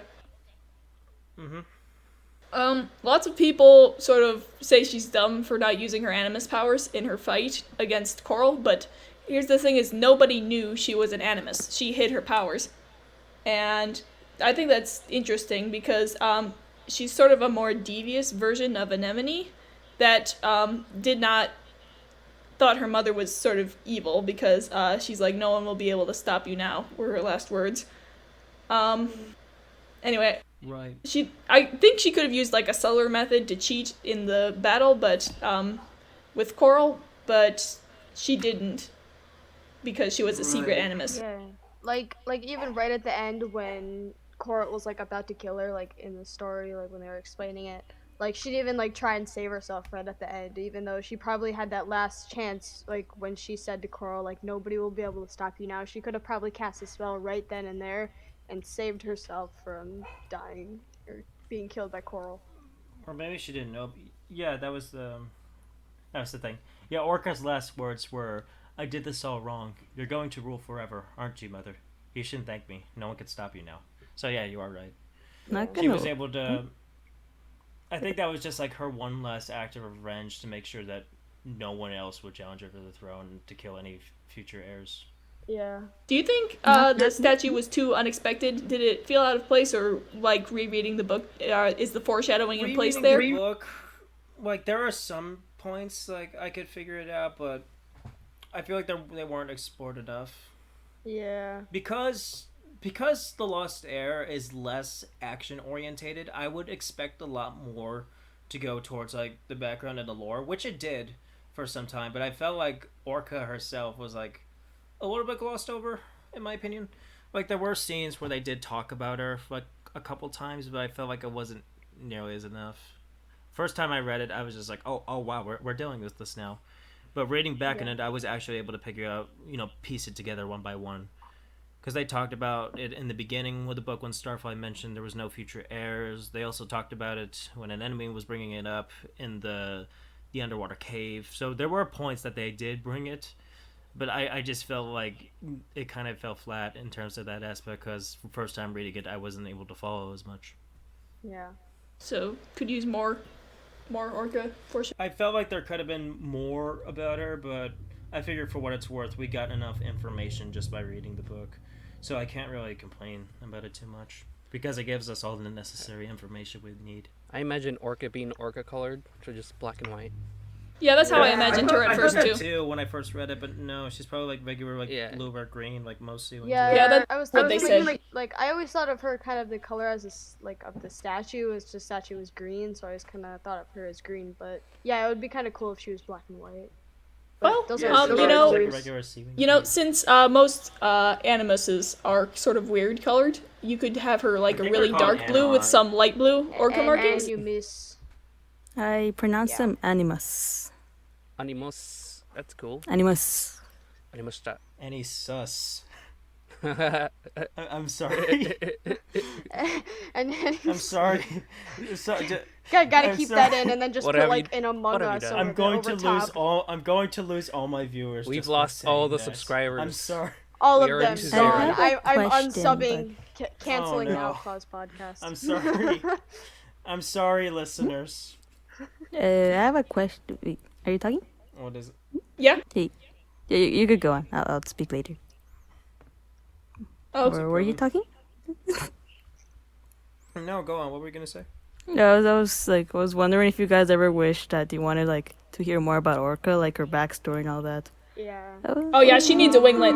I feel like there should be like I feel like there's not enough that we know about her. Like Winglet. there should be a Legends Winglet. book, but I don't know if there'd be enough information or story about her in a Legends book. You know, That's what I'm I wish saying, There was a Winglet. spin-off of it. It would have been awesome though. or like a Winglet book. Cause That's what I'm Winglet saying. older. That's fair. Would I want more Orca content? I mean, I could see it, but I felt like we already got all the necessary information just by hearing like background characters talk about different stories about Orca. Yeah. So Well, we didn't I need an could arc. see it, but I feel like there's not enough. Like I would be thinking, oh wow, like I feel like we already got the necessary information from the book. Like I'm not opposed to it, but I'm just saying like, yeah, that's all right. Yeah. All right, ready to move on. Mm-hmm. Yeah. So after after Tsunami manages to defeat the statue, she escapes outside, and all the 5 Dragonets are standing on the beach watching Tsunami's new sister, who they name Aquat. And she was just kind of playing in the sand, and I think she was trying to like catch an insect, but just like dug herself in there. So I thought that was really funny. Yeah, like when she's playing in the sand, I don't remember if they mentioned this in the actual book, but I remember it in the graphic novel. When they're trying to think of names, Glory Walrus was one of them. recommends Walrus because there's like sand on her nose and it looks like a walrus. That's what happened in the graphic novel. That should have been the name. That was Walrus. Very dignified. I also read about it, and I think Walrus was actually an original name that you had in mind for Aquat before setting in with that name. So I found it interesting how they managed to incorporate that into the real story. Mm-hmm. So soon later, Blister and Coral come up to both of them. They ensure that the statue has been smashed and it was created by Orca, and it was enchanted by her. So now that everything has happened, the rest of the dragons are just ready to leave the Seawind Kingdom because they had a rough time. Honestly, they've been imprisoned for like half the book, so I would want to leave too. Yeah. They've been in prison for 2 books. They did. Yeah. Well, Tsunami kind of got out of the prison in the second book, but everybody else, they're stuck in the prison. Yeah, she was lucky. Actually, Tsunami's just built different. Bringing it back a little bit, I remembered for the statue. I just remembered when I first read it, when it got introduced, when it first started moving and made some noise, and I think Tsunami was laying down, and she was hearing it move, and then she looked at it, and then the statue was facing her, and she was like, I would have sworn it was facing the other way. And yeah, I just thought that was kind of bit creepy. of good horror. I was like, that's kind of spooky, bro. It really horror it's kind vibes. of I weird. mean, It's weird when you play a staring game with yourself in like the mirror, and all of a sudden you win. Yeah, like any like doll that's facing you, and you're like, I could have sworn it was facing the other way just 2 minutes ago. So I thought that was a nice little bit of suspense. Yeah. I would have had like a new phobia if like I saw like a statue moving. Just like when you look away, it just moves directly at you. Now that I think about it, I think there were some mannequins that creeped me out as a kid. Yeah, mannequins are terrifying. They're just faceless and they're just they're there and they're just staring at you, but they don't have eyes. It's just this weird feeling you get from them. Yeah, I feel like it's gonna move. Remember when I was Stranger. Go on. Stranger Things vibes. Season 5. Yes, every single horror is Stranger Things. I forgot. If there's a horror, it's already in Stranger Things. Okay. So, what are we talking about again? I already forgot. Alright, Finish up the I book. should probably keep the conversation moving. Okay, here we go. Anyways, so they're getting ready to leave, and Starflight has been trying to convince the rest of the Dragonets to choose Blister, because that was part of like the Nightwing plan. And Tsunami was all like, why are you kissing her talons? Why do you think she's good all of a sudden after you literally told us multiple times she's bad? So they do that, and Starflight was actually able to stand up to Blister for a short amount of time because I believe Blister was ready to reveal the whole Gil thing. Hmm? Yeah, Blister was ready to reveal to Core that it was Tsunami that killed Gil in the Skywing Arena, and Starflight managed to point out that she also killed Kestrel too. So that caught her in a bit of a twist. Fired up. Mm-hmm. Objection. And then I don't think it was ever mentioned how Blister knew that Tsunami killed Gil. She probably has spies somewhere. Yeah, Probably. that was my main guess, but it was just never mentioned. I mean, it was mentioned that there were plenty of spies looking around to it, so that's probably a reason why. Yeah. Anyways, so Blister was actually able to manipulate Coral into like keeping them there as prisoners because Gil was killed, and she kind of played into like Coral's insecurities of losing like more of her daughters, so that was why she chained them all up in the first place. Yeah. And they take her to this giant prison where there's no bars or doors or anything. It's just like these like water walls that are surrounded with like various electric eels, where like one touch of the water could easily shock you to death. Brutal. Very I thought creative. that was pretty interesting. Thought that was Isn't that a creative. bit And- too much? Like, what if you're next to a prisoner that you hate and they could just push you off? Right. Prison death. It's pretty crazy. Isn't that too much, though? Anyway, so after that, like, an enemy manages to come over to them, and she tries to find a way to, get them out of the prison. And she enchants a spear that she brought over to bring over the assailants that attacked Tsunami earlier in the tunnel. And it was revealed to be Whirlpool. And oh my god, I need to grab a vomit bucket for this next part. Oh. A puke bag. It's that part. Wings of Fire is for kids, everyone. Okay, viewer listening at home, this is gonna be hard for me to talk about because I can't. Let me try to get through this. Anyway, it was revealed to us that Whirlpool's plans was to kill Tsunami just so that he can marry a more agreeable daughter. And he does this because he wants to be king. And he knows that Queen Coral supports him a lot. And he also says that an enemy might die or not survive because of her training with her animus magic. And if that doesn't work out, he may have to go through Awkward's town and marriage, which I'm physically, it hurts me to say these things. Ew. Yeah. Like, I'm just- physically ugh. cringing right now that Like- he was actually planning to marry a dragon that was not born like an hour ago. And reading this part again and saying it out loud now is making me so ill. Yeah, I'm calling the police. I'm struggling sounds just worse. to talk about this right now. It's Well, you don't have it's much really longer. gross. Hearing that just sounds worse. Oh, Just me saying this out loud, I feel disappointed with myself. Oh. I'm waiting for the FBI just to break down my Yeah. door right now. We're on a watch list. I'm doing this so people can listen to me, I think. I just googled Anyways, it let's and keep I going. saw it, and it said like Oh my god. Whirlpool is like in his 30s. Like, Yeah. are you serious? And I'm I pretty did. sure that's like what 48 or something in human years. Oh, God. I think it evens out once you hit 20. yeah. We all hate it hurt. This physically hurts to talk about. I'm not gonna lie. Well, you don't have to for Anyway. much longer. All right. Yeah, it's kinda- okay, we got it, 'cause let me get to the other part before I lose my sanity. Yeah, that was we kind all of we all hate Whirlpool. It's okay. Whirlpool is Yeah, kind of I cringe. know. It's just hard. It was hard for me to say that part out loud because I felt so disgusted by that. Ugh. Anyways, after that, an enemy decides to give him a whack on the head with a spear, Give him a good old which whack. he basically falls silently into the electric eel pool that surrounds the Dragonets of Destiny's prison.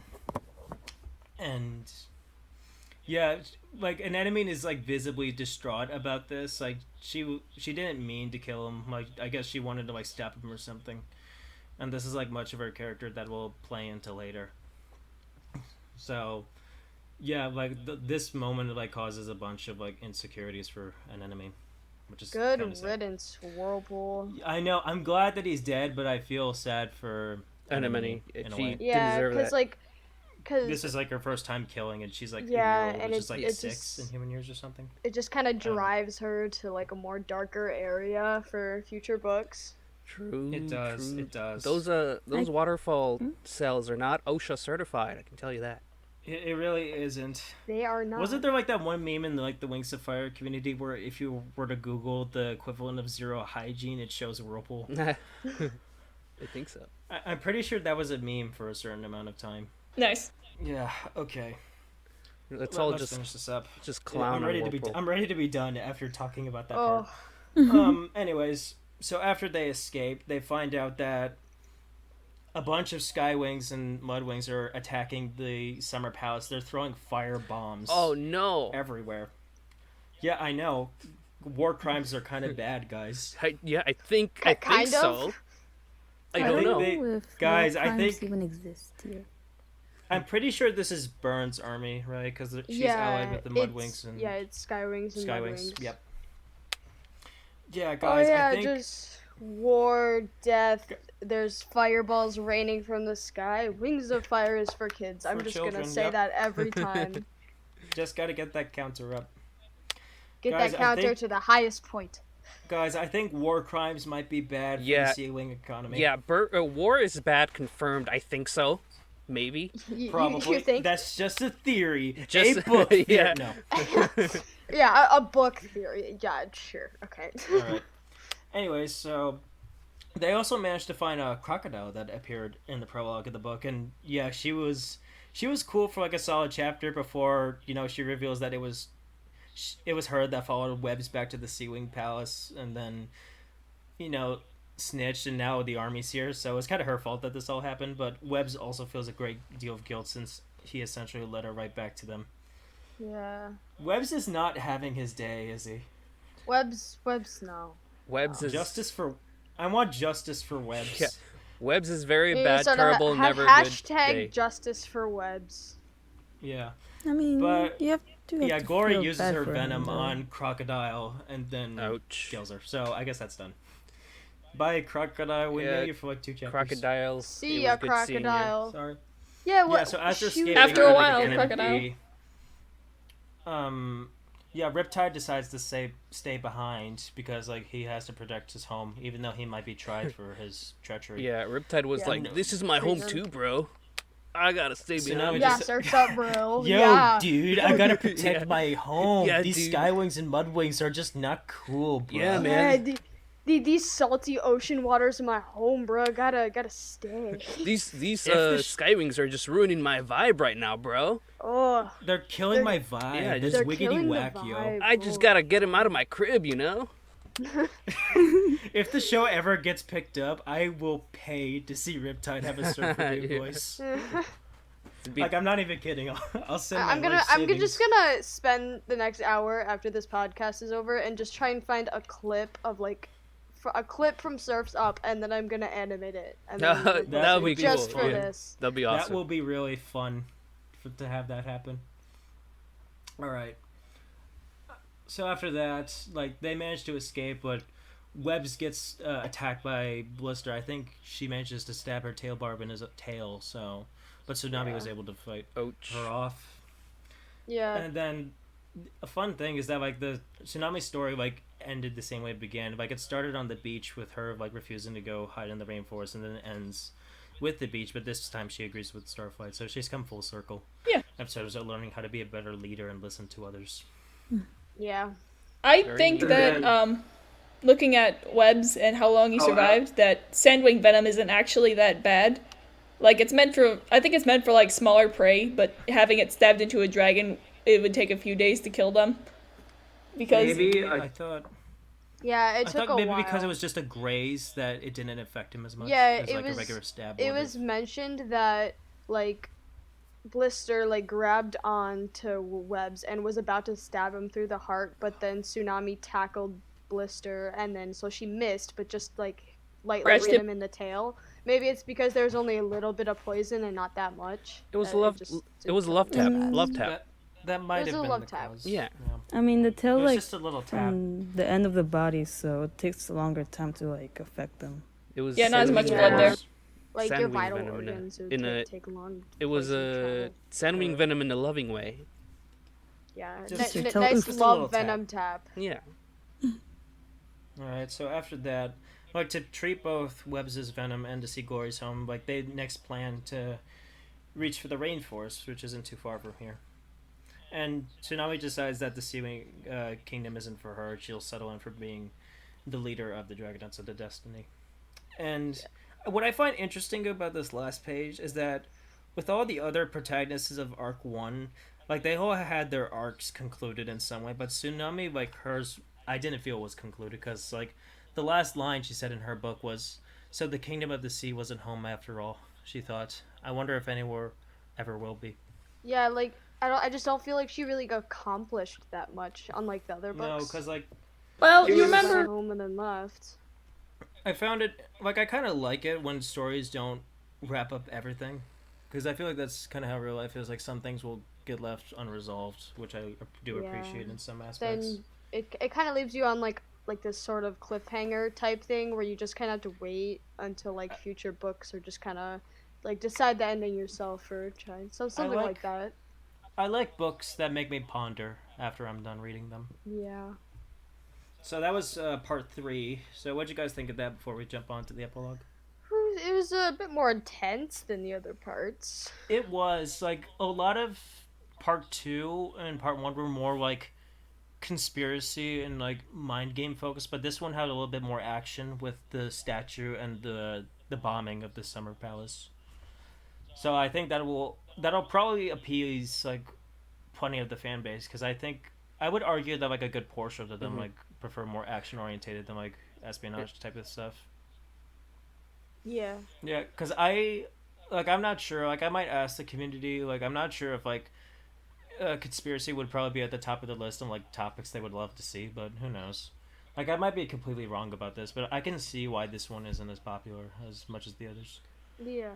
Also, I thought that the first time I read it, I felt like there was a fake ending. Well, I don't know if that's how you call it, where they're at the beach and everything was kind of, the Auklet was on the beach and everyone was going like, oh, everything turned out all right.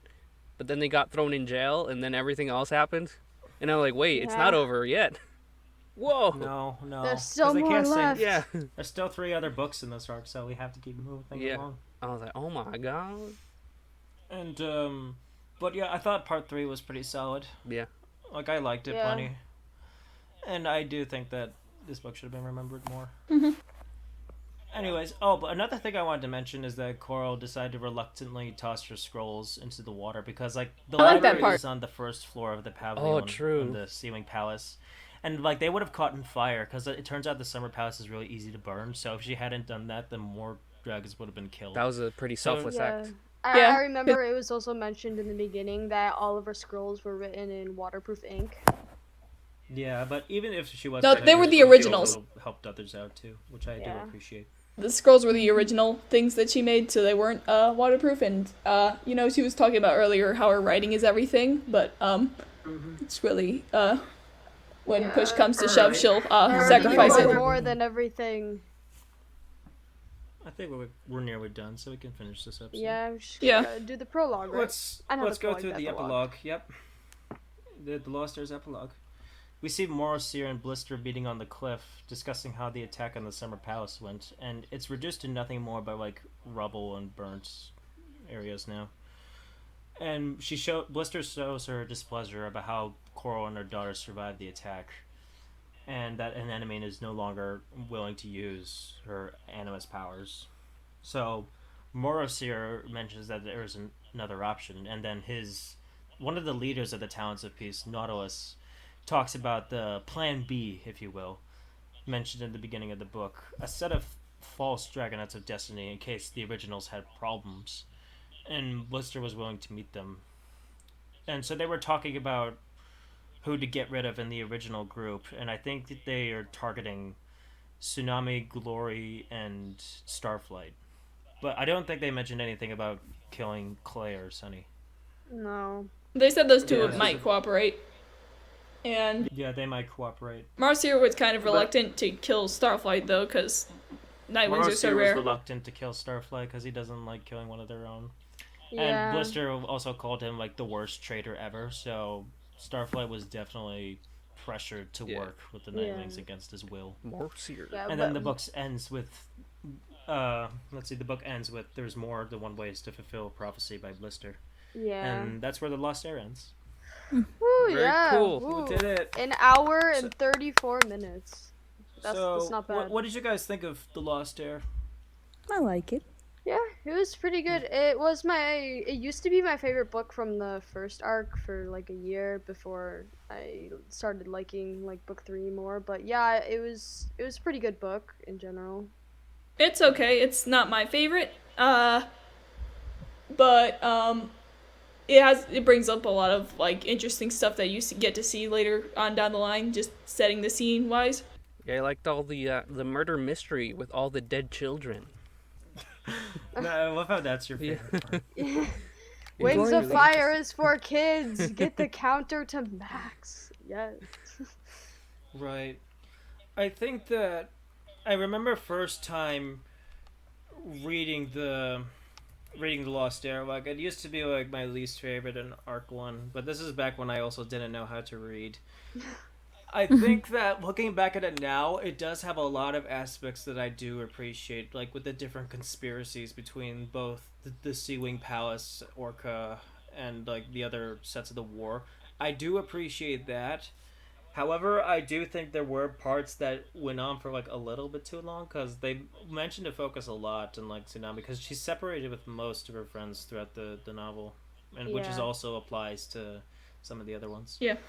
Bottom line is that I really liked it for like its conspiracy and espionage, but I do know there's probably going to be plenty of other people that won't like it as much because it doesn't have some of the stuff that make the other books as exciting. It's a pause in the action. To be honest. Because Because this one is more Political and mind game. This is more like mystery conspiracy focused than Yeah, it is like it had the action or adventure focused. it had the murder mystery vibe. Yeah, so Murder I think that mystery might character be a development. bit of a deal breaker for some people, but overall, I think it's a good book worth reading. All okay. right, now that we got that through, let's get through some Q&A. Q&A. Oh yeah, it's got a good question. All right, here's one from Wooden Sparrow. What do you think is the Orca statue's maximum traveling speed, assuming you're not making eye contact? Ooh. I think that Well, it's slower I than remember. Yeah. Well, I remember that in the book when the statue was attacking Tsunami, like it mentioned that the statue was a little bit faster, and Tsunami had to work to be smarter than it because she couldn't run through the door because or else it would get her in the egg. Yeah. Can I stop- So I think Remember- it's faster than Tsunami, but I wouldn't say it's fast as like maybe like the average sea wing underwater. Yeah, I remember in the books, like during that small fight scene when they're in the hatchery, Tsunami was like kept getting hurt by it, so she had to find a different way to like escape it. So she tried pulling out its like sapphire eyes, and then like towards the end of the fight scene, she like took a spear and like shoved it down its throat and stuff. yeah, that was fun. Yeah, so it's not She eye blinking dies, speed. It stupid won't statue. it won't necessarily instantly snap your neck. That's what we're saying. It wants to slowly here's, kill you in a painful death. True. Here's another thing.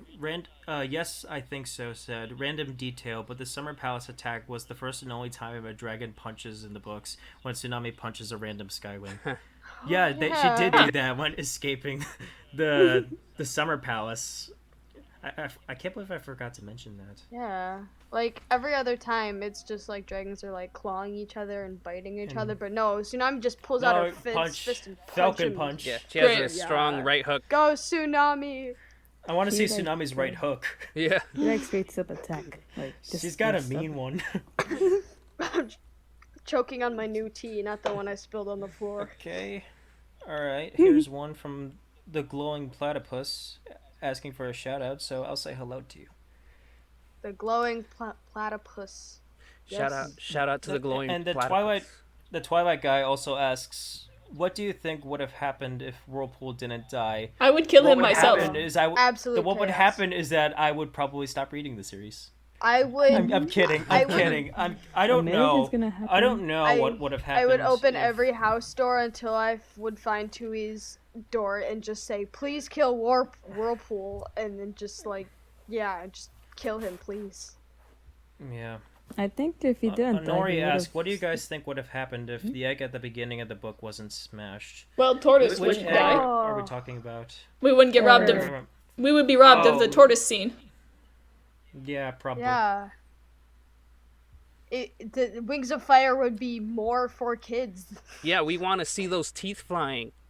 Yeah. Yeah, it would be pretty violent, but also I would probably be interested. Yeah, but if you do think about it, if that one egg survived, then like there'd be. I think that would have changed yeah. a little bit of like the plot, because that's what prompted Tsunami to look after Awkward's egg in the first Promise place. me, those children Yeah. deaths are necessary. Trust me. It was pretty intense. Children I deaths. think that if that egg wasn't killed, then the story would probably change. Your Honor, dramatically. those children had to die. You have to listen to me. Your Yeah. Honor, here, those that that unborn dragonite was just not feeling the Yeah, vibe. it's just not vibing with me, Your Honor. If I wonder if sorry, like if you Yeah, think because that was pretty violent. I had to do that with a double take because like the young dragonite's neck was snapped, and I was just like, God, Ew. it was yeah, crazy. if you think about it, if that one dragon had not been killed, like they were both just alive and intact in their eggs when Tsunami and Korra went in there, Tsunami may have not had that urge to like protect them, and if she like, cause she didn't see the dead dragonette, so she probably would have just been like, oh, they're okay in here, they're not gonna die. She probably would have left, and then they would have both died. I think so too. Yeah, that's probably why I had to do it in the first place. Oh, I also just remember this. In the books, it says Tsunami saw a blue shape moving underneath the egg, but Auklet's actually green. Oh, wow. Blue, Yeah, green, kind of the Inconsistency. same. blue, green, Yeah. kind of the same thing. Color blindness, you know. Tsunami is officially colorblind. Same, All but right, different, you know. Here's another question, and I think we might take a few more before we end. The glowing platypus asked, "Do you think Wings of Fire would be as popular without the violence?" I think so. Probably covers not, do their job. in my opinion. We love 'Cause, like, violence.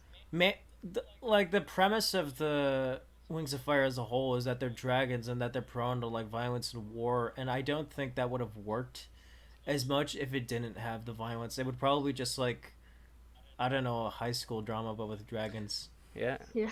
I would have just watched Well, that's Dragon kind of Tales how for it that. went in Arc 2, to be honest. Yeah, it did, but I feel like even though it was more like that in Arc 2, there were still things happening to keep it from just being like a school story. There were still, you know, bombings and all that Alright, stuff. Bombings, We'll take a few more death, questions. murders, planning. There's so much happening. It's Yeah. just I death, have and murder Yes. everywhere. I have like I forgot what it's called. It's like what if the eggs weren't like smashed and one of the newborn were like a new animus? Like the plot would have changed the whole thing. That would complicate Murders. things. That would be crazy. Here's another one. Yes, I think so. What was everyone's favorite moment in this book? When Queen Korra pulls out those teeth. That Dead was a good moment. dragonettes, yeah. Dead baby dragons. My favorite part of the book is when Tsunami held Auklet's egg and flashed her Oh, stripes, yeah. saying, "I will protect." I like that moment. Yeah. It was I like the crazy moment statue fight you know? and the eel water. Oh, Yep, it was good. yeah. All right, Atlas asked, "Do you think Wings of Fire would have been better if the themes were more mature and not for kids?" Well, I think part of They're already pretty mature, but not maybe as mature, you know? I wouldn't. I think that's a tough question to ask because I'm gonna have to think about that. I think, because like the main series is promoted for like 9 to 12-year-olds. I think it's mature enough, but they're not super deep. They're not like fully Yeah. adults, but they're not like fully for kids Yeah. either. It's kind of like somewhere. It's kinda in the middle. like Like in the you'll middle probably. ground. Yeah, It's like better for like older children. I'm thinking like 9 yeah, to 12 maybe. maybe like middle schoolers or something. So something like that. Yeah, Yeah. that's what I'm thinking. I think there was like some people who were advertising like what these different series provide for children, and it was like with Wings of Fire, teach your kids about war, how it happens, why people get into wars, and stuff like that. Oh, hold on. Speeder just said it's rated for ages 7 to 12. Yeah, I guess that's true. But I think there's still stuff in here that older audiences like ourselves here would appreciate, and we do. Yeah. So I think personally yeah. it's good to have like a target audience in mind, but if you can make something that people outside of the audience would enjoy, then I think you've got yourself a win. Yeah, like is what I think. like snapping a baby's neck. That's something we learned. You know, just the That's my case of the favorite Mondays. part. Yeah. Snapping, next is just the case of the Mondays. Yeah, you just have a bad day and that happens. I think that's all the time that we got today. What do you think? I'm ready. It's all good. All right. So I want to end the episode. I want to thank each of you here, Lucy, Hyperion, Sheepy, Proven. I want to thank you all for joining here today because this has been a really pleasant experience here with all of you. Yeah, it's No been problem. great. Thank I you. love being on this podcast. It's a really neat idea and stuff. Yep. And I also want to thank to the incredible staff team that helped to make this thing possible. And I want to thank the listeners here, too, for tuning into us and joining in for our jokes and other talkings. Do you guys have any last messages to give before I close this thing? Nope. Do not eat dragon fruit.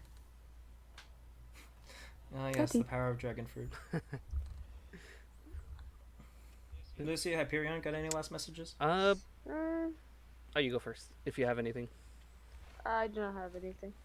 No, well, it's been fun. This has been pretty fun. I'm glad I signed up for this.